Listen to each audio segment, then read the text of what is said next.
오늘 함께 읽은 본문 18절을 보면 그렇게 몸을 피해 도망친 다윗이라는 표현을 통하여서 이 직전까지 사울에게 쫓기고 있었다는 사실을 알 수 있습니다.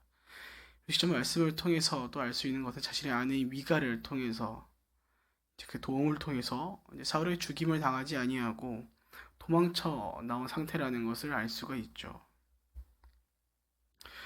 이제 사무엘에게서 도망친 다윗은 자신에게 기름을 부었던 사무엘에게로 갑니다. 그리고 사울은 다윗이 라마의 나요새에 있다는 것을 누군가 전에 듣고는 다윗을 죽이기 위해서 사람들을 보내기 시작하지요. 그런데 그렇게 사울의 명령을 받은 사람들이 라마의 나요에 도착하였을 때 그들이 이상한 일을 겪게 됩니다. 본문 20절입니다. 그러다 사울은 다윗을 잡으려고 사람들을 보냈습니다. 그들은 거기서 예언자의 무리가 사무엘을 우두머리로 세우고 서서 예언하는 것을 보았습니다. 그때 사울이 보낸 사람들에게도 하나님의 영이 내려와 그들도 예언하게 되었습니다. 사울의 명령을 받은 사람들이 다윗을 죽이러 이제 라마의 나라에 도착을 하는데 그곳에서 사무엘을 리더로 삼고 예언하는 사람들이 예언하고 있는 모습을 보게 됩니다. 그리고서는 이들이 다윗을 순조롭게 죽이는 것이 아닌 하나님의 영이 내려와 그들 역시 예언을 하게 되지요. 여기서 예언하다라는 상태는 우리 미래의 것을 예견하는 것이 아니라 예지하는 것이 아니라 영적 황홀경에 빠져 있는 상태라는 것을 이야기해 줍니다. 그래서 아무것도 하지 못하는 상태라는 것이죠. 그래서 공동 번역에서는 해당 본문을 그들이 신들린 상태에 빠졌다라고 번역되어 있으며 표준 세 번역에서는 그들도 춤추고 소리치며 예언을 하였다라고 번역되어 있습니다. 그런데 여기서 이들이 다윗을 죽이기는커녕 영적인 황홀경, 즉 아무것도 하지 못하고 하나님의 영에 이끌려서 예언을 하게 된 이유에 대하여 오늘 본문의 문맥은 그때라는 것을 통해서 나타내어주고 있습니다. 바로 예언자들이 예언하는 것을 보고 나서라는 것을 말이죠. NIV 영어 성경에서는 예언자들의 무리를 보고 사울의 부하들이 예언을 하기 시작하였다라고 번역되어 있습니다. 오늘 하나님께서 하나님의 일하심을 나타내어 주신 오늘 이 말씀은 결국 하나님의 영으로 다윗을 지켜주셨다 라는 것만을 보여주는 것이 아닌 그것과 함께 하나님의 사람들을 통해 그분의 능력이 선보이심, 그분이 나타내어 주었다라는 것을 우리 가운데 함께 보여주시는 것입니다. 본문 가운데 나타나는 예언이라는 단어는 우리는 보통 미래를 예지하는 단어로 천기두설과도 같은 그런 단어로 이해를 하고 있는데 오늘 나온 예언이라는 단어는 우리가 흔히 알고 있는 미리 예자가 아닌 맡길 예자입니다. 맡길 예. 우리가 말씀 가운데 예언이라는 단어를 통해서 우리가 미래를 생각해보는, 미래를 미리 알 수 있는 것들을 꿈꾸고 생각하는 것들은 이 땅 가운데 깊게 박힌, 뿌리 깊게 박혀서 아직도 뽑지 못하는 샤머니즘 때문이죠. 미래를 알고 싶고 내 미래 가운데 다가오는 위험과 혹은 내가 누릴 수 있는 현실적인 것들을 받아내기 위하여서 그런 것들을 바라는 것들을 위해 또 바라는 소원으로 인해서 우리는 예언이라는 이 말씀을 들을 때 보통 미래를 예견하는 것들로 자꾸 이해를 하곤 합니다. 하지만 오늘 말씀 가운데 나타난 이 예언은 맡길 예자입니다. 맡겨진 말씀이죠.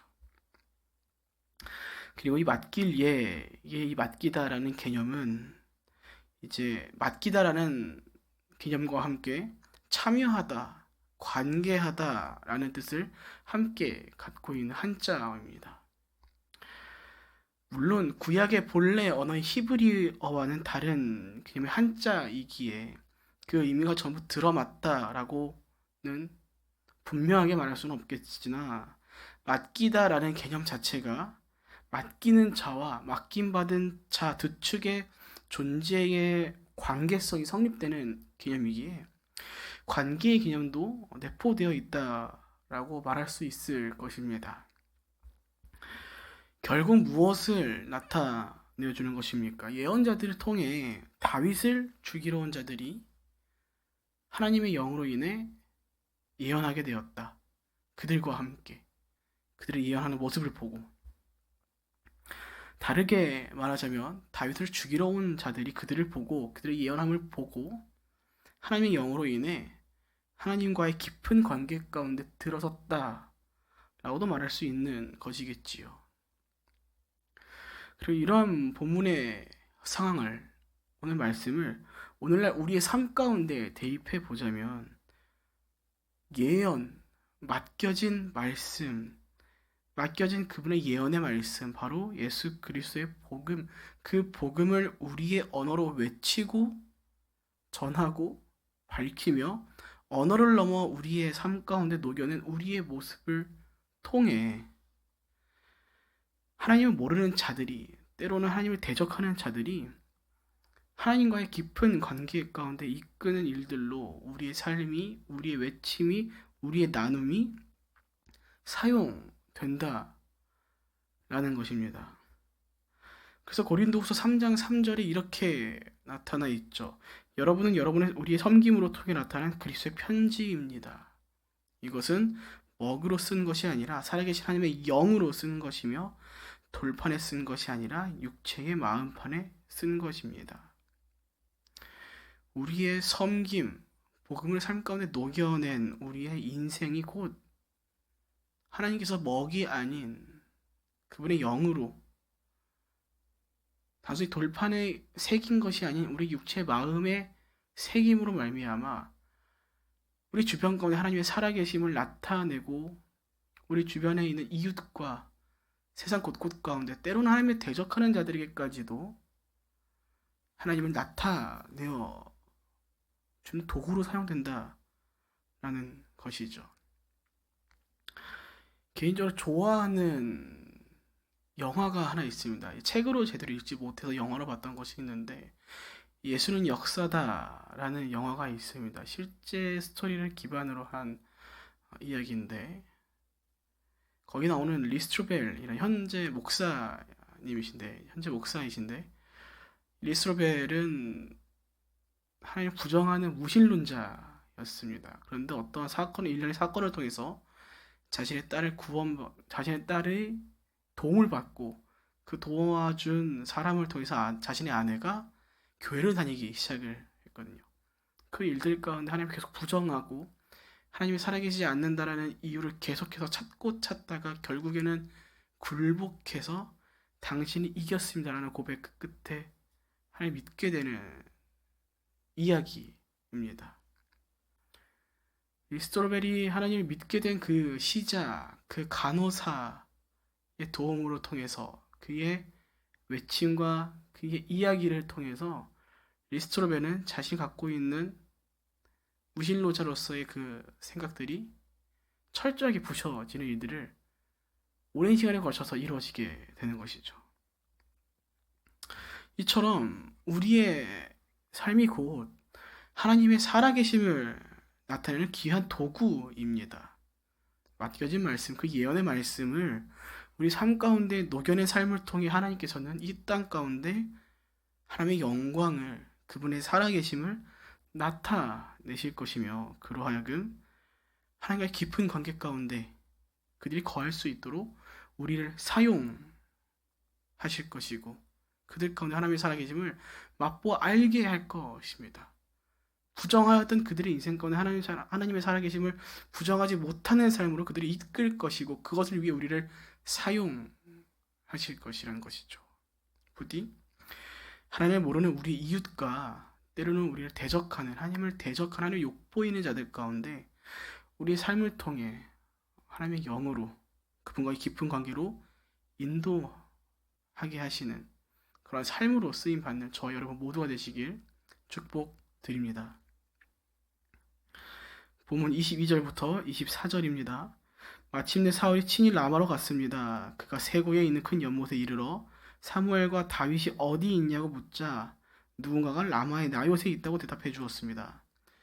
그리하여 사울은 라마의 나요스로 갔습니다. 그러자 사울에게도 하나님의 영이 내려서 그는 나요스에 이르기까지 걸으면서 계속 예언했습니다. 사울은 옷을 벗어던지고 사무엘 앞에서도 예언을 했습니다. 그러고는 그날 온종일 벗은 채로 누워 있었습니다. 이런 까닭에 사울도 예언자들 가운데 있느냐 하는 속담이 생기게 됐습니다. 사울이 예언을 한다. 그로 다윗을 죽이지 못했다.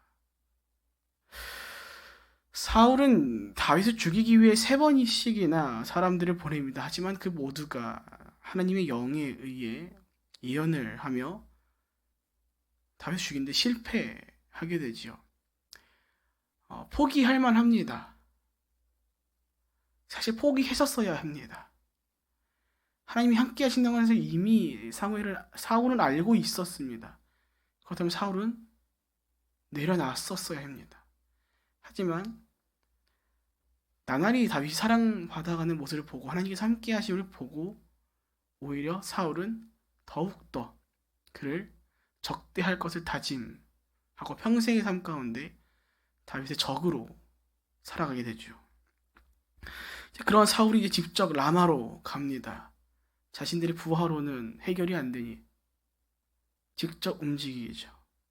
그런데 그 사울이 라마의 나요스로 가는 길에 하나님의 영이 내려서 나요스로 가는 길까지 걸어가며 계속 예언을 함께 하게 됩니다. 심지어 나요스에 도착하여 사무엘의 앞에 도착했을 때 그는 이제 온종일 벗은 채로 누워있게 되지요. 당시 고대 근동지방에서 사람이 벌거벗으면 커다란 수치에 해당하는 의미를 갖고 있었습니다. 지금도 동일하죠. 특별한 의미 없이 누군가에서 발가벗음을 나타내는 것은 아무리 시대가 많이 변하고 오픈되었다고 하지만 수치스러운 일로 우리를 여기고 있습니다. 그런데 심지어 그 수치를 오늘 사울은 자신에게 기름 부었던 소위 킹메이커라고 불리우는 사무엘의 앞에서 이루게 되지요. 그리고 이 모든 수치는 하나님의 영에 의한 것이라는 것입니다.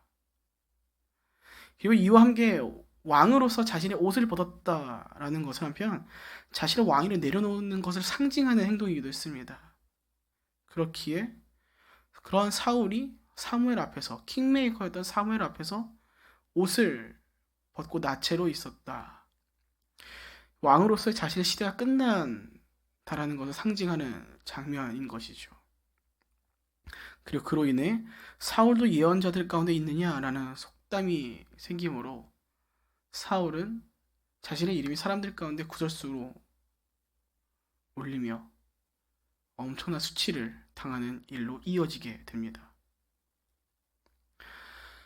하나님께로부터 버림받았으나 여전히 한 나라의 왕으로서 그 왕이라는 자리에서 시대를 풍미한 권력에 취해 어쩌면 무엇이든 할 수 있을 것이라고 여길 수 있었던 사울조차도 결국 하나님께서 정하신 사람을 죽이지 못하고 오늘 자신의 주권과 자유를 모두 송두리째 무시당하고 강압적으로 강제적으로 그분의 영에 이끌림 받을 수 없는 나약한 존재라는 것을 오늘 함께 보여주시는 것입니다.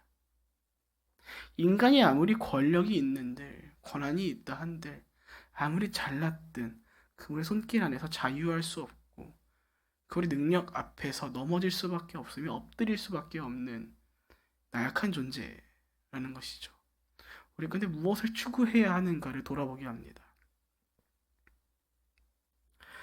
이와 함께 하나님의 영이 오늘 일하신 모습을 보면 그 하나님의 영으로 예언한 일이 하나님의 사람에게는 그를 지키는 일로서 작용하지만 하나님에게 버림받은 사울에게는 자신의 목적이 실패하고 오히려 수치를 겪게 하는 수치를 함께 얻는 자신의 모든 주권과 자유를 빼앗기는 일로 이루어지게 됩니다. 사랑하는 여러분, 부디 우리 삶 가운데 하나님께서 동행하시도록 그분의 영, 하나님의 영을 성령을 구할 수 있는 여러분과 제가 되기를 축복드립니다. 그리고 그와 함께 그분의 맡겨진 말씀, 복음의 삶을 살아내는데 그 복음을 삶 가운데 녹여내는 삶을 살아가십시오. 그것을 추구하십시오. 차근히 하나씩 녹여가십시오. 그 삶 가운데 하나님께서는 때로는 우리의 삶을 지켜 가실 것이고 마태복음에서와 같이 우리의 착한 행실 곧 예수님께서 말씀하신 팔복과 함께 빛과 소금으로의 삶을 우리가 살아낼 때, 살아갈 때 오늘 다윗을 죽이려 하였던 자들이 다윗을 죽이지 못하고 예언하고 그 명령을 내렸던 장본인 사울이 수치를 얻은 것 같이 이 땅에서 하나님의 살아계심을 나타내는 통로로서 우리를 사용하실 것입니다. 우리를 세워 가실 것입니다. 부디 오늘 예언하는 자들을 통해 하나님의 영이 그들 가운데 임함으로 하나님의 일들이 이루어지는 것과 같이 복음을 삶 가운데 녹여내는 인생으로 세상 가운데 또 우리 이웃에게 때로는 하나님을 대적하고 욕보이는 그들 가운데 하나님의 사랑을 살아계심을 나타내시고 악한 계략으로 대적하는 자들로부터 보호함 받는 진정 그리스도의 편지로서 그들 가운데 예언할 수 있게 하는 삶을 살아가시는 저와 여러분 모두가 되시길 주님의 이름으로 축복드립니다. 아멘.